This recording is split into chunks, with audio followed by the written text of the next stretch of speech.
Бүгін біз Кадамжай районунун Кызылкыштак айыл өкмөтүндөгү Кайтпас айылында жөөктө шал өстүрүү боюнча ушул жерде 3 гектар аянтка жөөкө шалы себилген.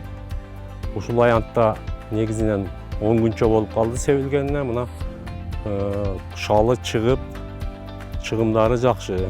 Негизги технологиясы буну кадимки эле будай өстүргөндөй кылып туруп, жерди бир 25 сантиметрлерге чейин айдап, андан кийин малалап, тегиздеп, үрөндөрдү даярдап алып келип туруп, сотигине 1,5 килограммдан же гектарына 150 килограммдан үрөндү алып келип, азырынча техникалар жетишпегендиктен кол менен себилип, аз аянттарда ушундай көргөзмө талаалар уюштурулуп жатат.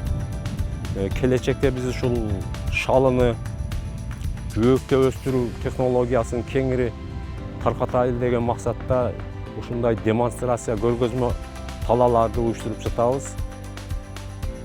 Себилгенден кийин шалы жөөк алынат, ага суу коюлат.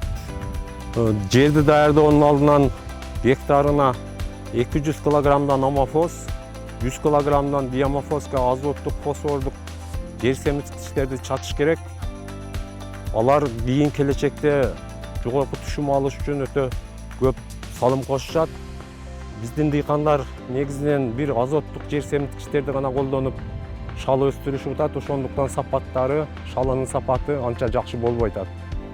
Биздин көп жылдык тажрыйбаларыбыз менен мурдагы жылдары ошол азоттук, фосфордук, калий жер семирткичтерин колдонуу менен 50 центнерден 60 центнерден түшүм алуудабыз.